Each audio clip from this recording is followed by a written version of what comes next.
Assalamualaikum warahmatullahi wabarakatuh. Salam sejahtera bagi kita semua. Selamat datang di channel Dunia Homestay. Di kesempatan kali ini, saya akan bercerita tentang perjalanan menuju salah satu kabupaten yang terletak di Provinsi Lampung, yang memang mungkin karena usia kabupatennya relatif masih muda, jadi mungkin masih banyak orang yang belum terbiasa mendengar nama kabupaten ini, termasuk juga saya yang kala itu memang sama sekali belum pernah mendengar tentang kabupaten ini. Namanya adalah Kabupaten Tulang Bawang Barat.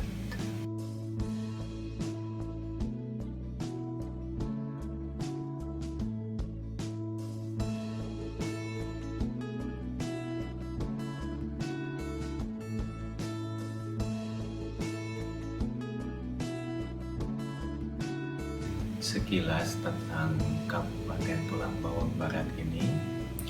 Sebelumnya kabupaten ini merupakan wilayah dari Kabupaten Tulang Bawang sebelum akhirnya memekarkan diri sekitar tahun 2008. Jadi bisa dikatakan memang usia kabupaten ini masih relatif muda.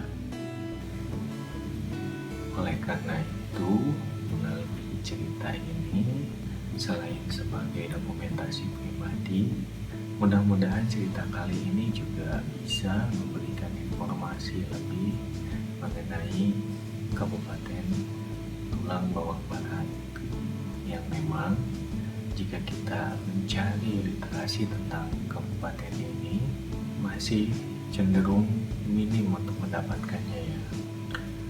Penduduk Kabupaten Tulang Bawang Barat didominasi oleh warga transmigran ya, terutama dari suku Jawa, suku Sunda, dan suku Bali ya. Dan rata-rata mereka mayoritas bertani, berkebun, menanam sawit atau karet, serta hasil-hasil bumi lainnya. Langsung saja menuju cerita. Perjalanan kali ini masih merupakan suatu perjalanan yang penugasan dari tempat atau kantor tempat saya bekerja. Saat itu kalau tidak salah tepat tanggal 4 Maret tahun 2012, saya bersama rekan kerja saya memulai cerita perjalanan ini.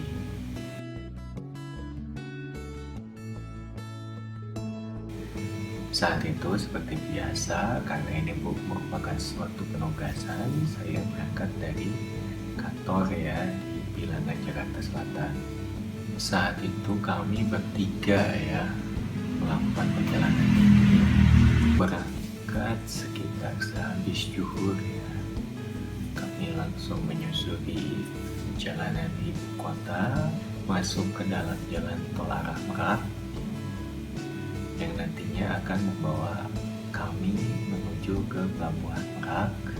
Karena sesampai di Pelabuhan Merak, seperti biasa, kendaraan yang kita tumpangi akan menyeberang ke Pelabuhan Bakauheni dengan menggunakan kapal ro-ro ya, kapal pengangkut kendaraan gitulah. Mungkin teman-teman juga sudah paham seperti apa kapalnya. Perjalanan dari Jakarta menuju ke Merak ini memang tidak banyak cerita, jadi seperti biasa saja kami menyusuri jalan tol hingga akhirnya kurang lebih sekitar maghrib ya, menjelang maghrib mungkin pukul 5 sore kami sudah berada di atas kapal ro-ro.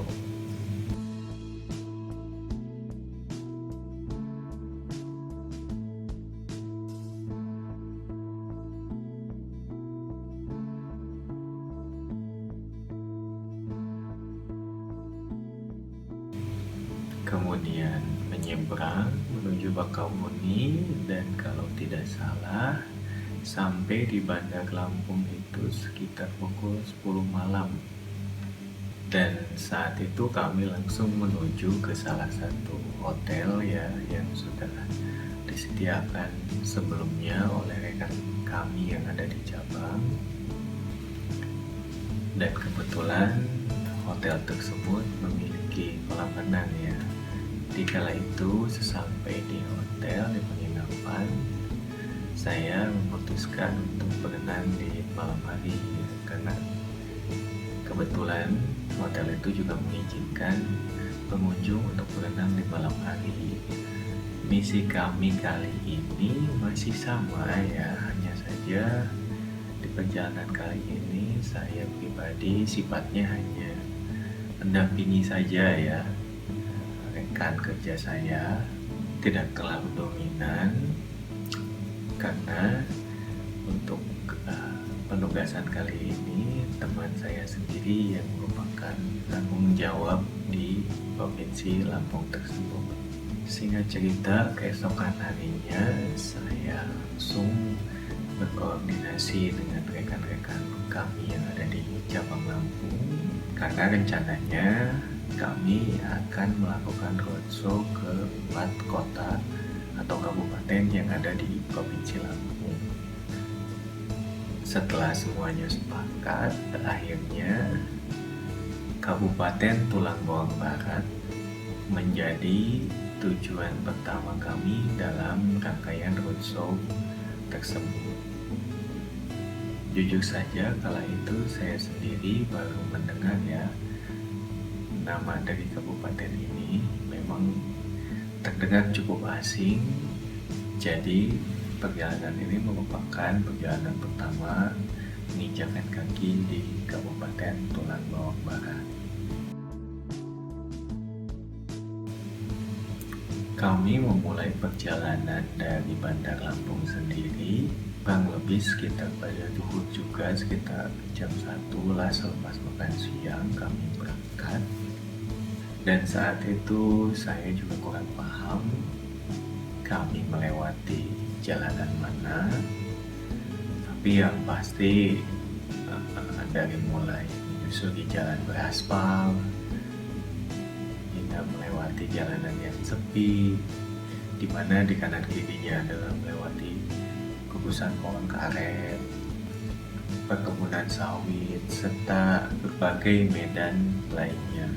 Bahkan ada beberapa kali juga kami melewati jalanan yang masih jelek, ada jalanan berbatu, hingga jalanan yang masih berlumpur.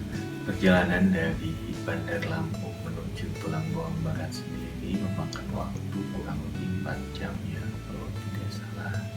Dan kami sampai di Tulang Bawang Barat itu sekitar pukul 5 sore ya kalau tidak salah.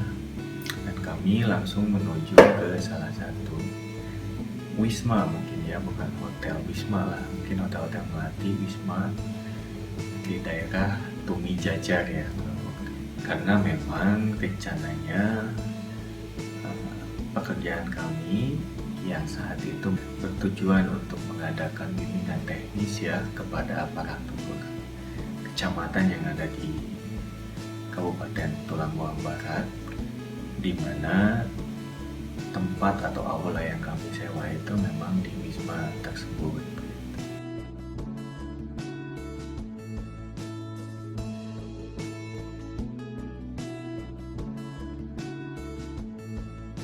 Saat itu tahun 2012, kesan pertama yang melekat kepada Kabupaten Tulang Bawang Barat bahwa di kabupaten ini kala itu memang benar-benar sangat minim infrastruktur ya. Jadi tidak usah jauh-jauh kita bertanya mengenai jalanan desa dan jalanan yang masih di pinggiran, jalanan yang notabene berada di pusat keramaian kabupatennya sendiri pun masih butuh perbaikan yang signifikan. Tapi itu dulu ya, sekitar tahun 2012. selama 2 hari selanjutnya kegiatan kami hanya diisi dengan melaksanakan tugas ya, yaitu memberikan bimbingan secara teknis kepada aparat kecamatan yang ada di Kabupaten Tulang Bawang Barat. Tak terasa 2 hari sudah acara kami selenggarakan dengan lancar. Di sela-sela kesibukan yang ada, kami menyempatkan diri untuk berenang ya di salah satu water park itu yang memang water park tersebut berada di kawasan penginapan tersebut. Meskipun memang bisa dibilang water park tersebut merupakan taman air sederhana ya, tapi untuk ukuran wisata keluarga yang ada di Kabupaten Tulang Bawang Barat ya lumayan lah. Memang di perjalanan ini tidak banyak cerita juga yang bisa saya sampaikan, selain karena memang kami juga tidak bereksplorasi lebih banyak di kabupaten yang satu ini. Saat itu juga di tahun 2012 Kabupaten Tulang Bawang Barat sendiri masih dalam proses pembangunan infrastruktur ya. Jadi memang belum banyak tujuan atau destinasi wisata yang bisa kita kunjungi. Oleh karena itu, saya pun hanya menghabiskan waktu di penginapan saja, ya paling berenang, bersantai di waterboom atau waterpark yang memang terletak di masih kawasan penginapan itu sendiri. Namun meskipun demikian, dalam video ini saya akan mencoba merekomendasikan beberapa tempat wisata yang kebetulan jika teman-teman berkunjung ke Kabupaten Tulang Bawang Barat di masa sekarang, destinasi wisata ini bisa menjadi pilihan ya untuk kita kunjungi bersama kerabat atau mungkin keluarga. Yang pertama di sana ada Tugu Rato Nago Besanding, adalah merupakan patung naga kembar yang menarik kereta kencana yang keberadaannya dalam adat istiadat di sana digunakan untuk pengambilan gelar sultan.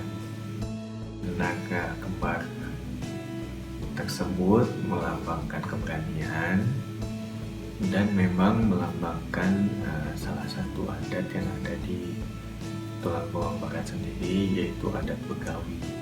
Jadi patung ini tepat berada di pertigaan jalan menuju kota. Selain ada patung Tugu Rato Nago Besanding ini, di kawasan ini juga terdapat salah satu patung yang mirip seperti dalam serial anime ya, Naruto. Jadi patungnya itu mirip sebagai patung Hokage kalau dalam film animasi Naruto. Dan ini merupakan relief wajah ya, relief wajah seperti wajah-wajah Hokage yang dipahat dalam film Naruto. Namun dalam patung Mekopak ini relifan wajahnya itu merupakan relief wajah dari 4 marga yang ada di Tulang Bawang Barat. Di antaranya adalah marga Tagamuan, Buai Bulan, Buai Aji, dan Suai Umpu. Sementara jika kita berkendara ke arah kota kurang lebih sekitar 5-10 menit dari Tugu Nago Besanding tersebut, kita akan menemukan destinasi lain ya yang cukup megah, yaitu bangunan Islamic Centernya Tulang Bawang Barat. Di komplek Islamic Center ini bangunannya cukup megah ya, cukup futuristik dan bangunan-bangunan tersebut dikelilingi oleh danau buatan yang menurut saya memiliki desain infrastruktur yang cukup keren ya. Di Komplek Islamic Center sendiri ada Masjid Agung, ada juga Balai Adat, dan untuk Masjid Agungnya sendiri ini dirancang vertikal ya bangunannya. Sementara bangunan dari Balai Adat itu dirancang horizontal. Sehingga filosofi dari kedua bangunan tersebut bisa dikatakan merupakan hubungan vertikal antara manusia dengan Tuhannya, serta hubungan horizontal antara manusia dengan sesamanya, yang memang diadopsi dari ajaran agama Islam, yaitu tentang hablum minallah dan hablum minannas.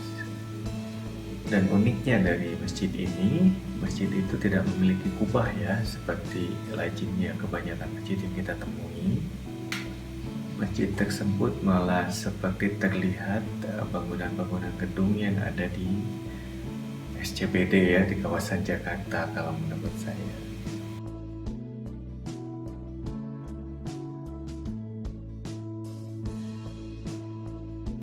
Dan untuk destinasi terakhir yang bisa saya rekomendasikan, yaitu di sana ada Taman Agrowisata Tulang Bawang Barat ya.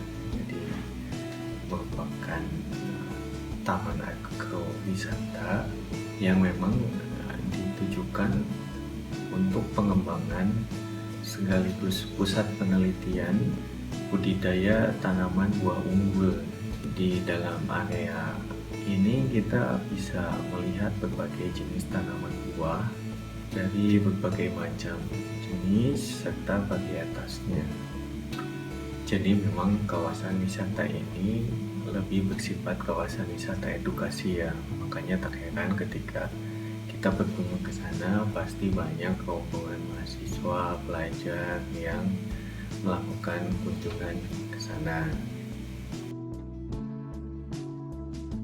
Lanjut kepada cerita, setelah kurang lebih 3 hari kami melaksanakan pekerjaan di Kabupaten Tulang Bawang Barat tersebut, akhirnya kami pun meninggalkan kabupaten tersebut untuk lanjut melaksanakan roadshow di 4 kota yang sudah kami rencanakan sebelumnya, dan kota selanjutnya yang akan kami tuju merupakan salah satu kabupaten yang masih terletak di Provinsi Lampung, dan kabupaten ini cukup terkenal dengan tragedi berdarahnya ya saat itu, yaitu Kabupaten Mesuji.